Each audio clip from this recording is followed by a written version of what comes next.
Welcome on in, guys. Tobin here with you, and thanks for checking out the channel. Hope you're doing well there. If you guys could subscribe, that'd be great, and appreciate you stopping by the channel as we march towards Miami Heat season. By the way, you guys could also watch the Tobin and Leroy show now on the FM dial. I guess that would be listening, not watching, but you can watch it on QAM's YouTube channel, 104.3 WQAM, and on Twitch, Miami 104.3 WQAM. So check us out there 4 hours a day, every single weekday, and would appreciate that from you guys. You guys are beautiful, and I love you. So I want to get a little bit into Jaime Jaquez Jr. He had a camp this week, I believe, in Hialeah, and spoke to some of the media out there with Anthony Chang, Ira Winderman. So good to see Jaime out in the community doing some stuff with the people. And, you know, it's such an interesting thing, man, because this guy was riding real high after his rookie season, first team all-rookie, and then you have last year, and now it almost feels like he's one of the forgotten men, right? Like, obviously, we're going into this year, and Terry Rozier is going to be completely the forgotten man on the team, right? Like, you know, they're signing guards up the wazoo. They drafted a guard. It's almost like, why even discuss Terry Rozier? But Jaime still remains a fascinating case because we're talking about going into year 3. Which is always really a big year because usually after year 3, you want to know, are you going to extend the guy after this year? Are you going to let him go to restricted free agency after his 4th year? It's a pretty critical year for an NBA player. And obviously he is, as a 4-year starter in college or a 4-year player in college, he is a little bit older. You know, you think of him as more of a polished product. You bring him here and you kind of thought, oh, we're adding this polished piece that's going to play right now. And he's going to make this impact right away, which he did, by the way. And then it kind of just goes off the rails in the second half of that season. He shows some life there in one of the rare ones to show life in that playoff series against the Boston Celtics. Tyler had the amazing game. And now it feels like this year, it's like, where does he even fit in the plans this year? It's an interesting thing. A couple videos back, I did my worst takes or worst bold predictions, but I still got to make my bold predictions for this year. Maybe this is the week to do my bold predictions. I think I did. I think it's been about a year. So this may be the week I do that. But one of them, I picked him to win 6th man of the year. I was that excited for Jaime Jaquez. And now it's like, what if you had to number the players on the team, the 14 players, what is Jaime? 9th? Is that where he's at right now? Like, if we're going to go the starters, he's not going to be on there. So let's just say, for argument's sake, you know, Norman, Tyler, Bam, Wiggins, Kalel. You got your 3 guys off the bench who you probably like as your most is Davion, then Nico, then Pella, who's probably like the number 1 stopgap for Jaime. And then, is he above Fontecchio? I'd say I'd put him above Fontecchio, right? Like, you just think Heat investment. You feel like you got to put him above Fontecchio. You feel like that's, you know, so I'll put him 9th, Fontecchio 10th, 11th Jakučionis, 12th Drew Smith, 13th Terry Rozier. Am I missing somebody? I'm missing somebody, right? Oh, Keyshawn Johnson. Where do I put Keyshawn? I would put Keyshawn above Fontecchio, I think. So Jaime's somewhere between Keyshawn. He's like in the Keyshawn Fontecchio realm. Like, he's not going to be outcast. Those 3 are like, I don't think we're going to see Terry at all. Drew Smith is like, I feel like a break glass. He's healing. He's on the roster. Feels like that. Jakučionis, that's going to be a halfway through the season at most. So those 3 guards, I'm putting at the back. Then, you know, I don't know what the Fontecchio role is. I don't know what they envision for him, but I imagine it's after the top 3 role guys.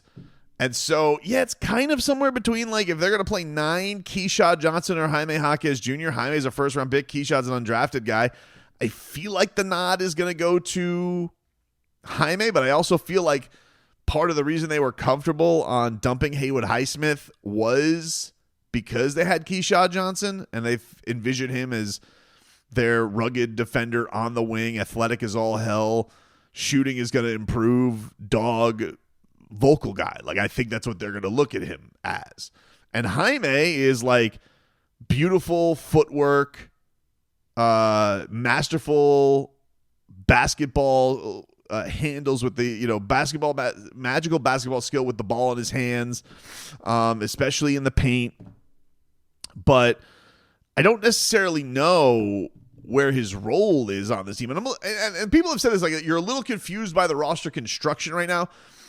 I talked about this on the radio show a little bit today and reacted. It's like, it almost feels like the Heat are in position that if they do make a trade at some point this season, they're ready for somebody to just slide right in there and take a spot. And whether that be if they put Davion in a package, they have Drew Smith to step in. If Tyler were to get traded for whatever reason, they just were at a contract impasse, then they got the Norman Davion backcourt with Jaime taking over 6-man, if they moved Wiggins for whatever reason, Jaime could slide there into the 3 spot, or Nico could, and then roles move up. Like, it almost feels like the Heat are still a move away. And then, of course, you got to know what's coming back. But it feels like the Heat are still like this move. Like, they've positioned themselves almost like once a move happens, everyone's going to kind of slide right into place. And then there's no depth with the bigs, which obviously is a wee bit concerning unless they really, really believe in Vlad Golden. But yeah, this is a guy in Jaime Jaquez I picked to win 6-man of the year last year, and I'm a little bit like, where's his minutes coming from? Regular season, guys will get hurt, so sometimes we overthink this stuff, and it's an inevitability that he will get out there. But I'm just saying off the bat. And then, like, how serious is Spo? How much of a competition in camp are we talking about either, right? Like, Spo talks about the camp and having a full camp and being together. How many jobs are actually on the line, with it basically being solidified that it's going to be Bam, Hero, Powell, Wiggins. Those are going to be starting 4. We could definitely see a scenario where Nico gets the starting job and he's 4, Bam's 5. But there's still a scenario I think Nico can be one of the starting bigs on this team. I don't want to do numbers.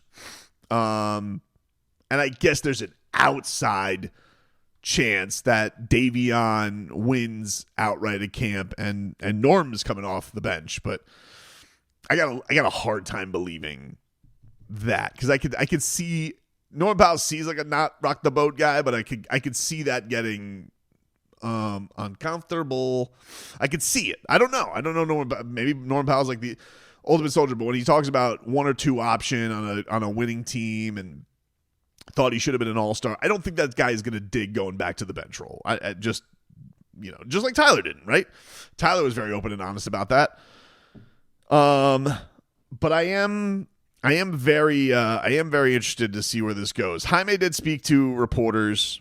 He said on what he's worked on, he said, quote, just going back and watching some film.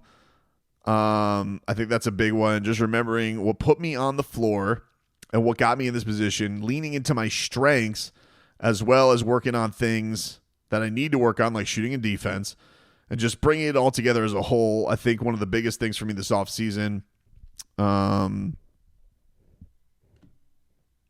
been doing a lot of great work with my trainer, and he's really helped me through the process. It has been great. And we know that he's worked a little bit with Chris Brickley the last couple of years. That was Jimmy Butler's trainer. Of course, that's what he said coming in, is that Jimmy's his favorite player.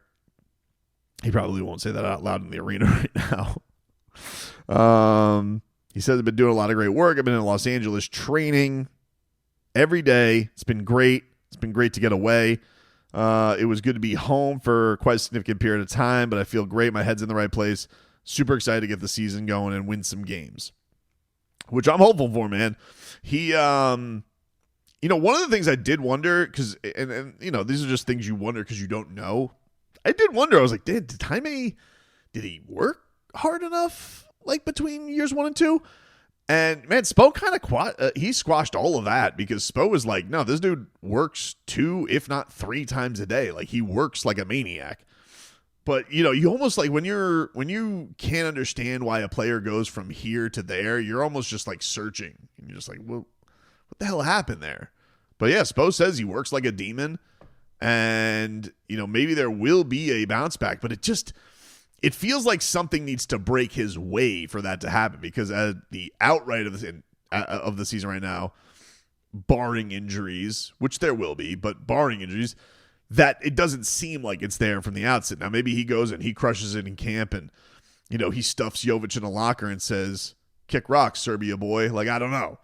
But man, based on how Nico's looking, I don't think that's the case. I don't think that's going to be the case. I don't know, but I don't know.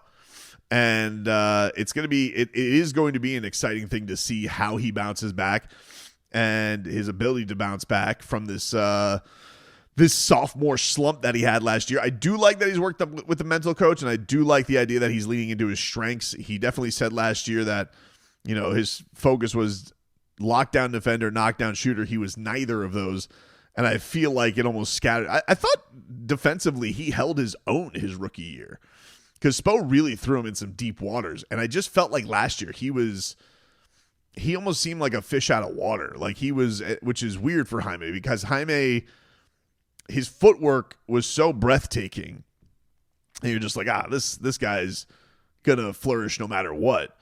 So how does he get back to that? And so him being back to himself and getting into his comfort zone's cool. I'd rather him be a better version of himself than an imposter of some basketball player that he has no chance of being.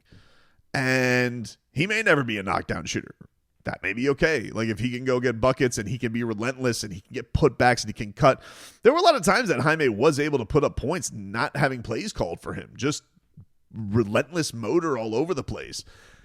Some call those intangibles. I'm not saying that, I'm not saying that, but I am, wondering if he can get back to that guy in there, and seeing how this team is put together, if that opportunity will be there for him. So we'll see. He also, I guess, has a little bit of a relationship with Norman Powell, not like a crazy one, but there's a little bit of a UCLA connection there. So you lose Kevin Love, but you get Norman Powell, dude. So there's that.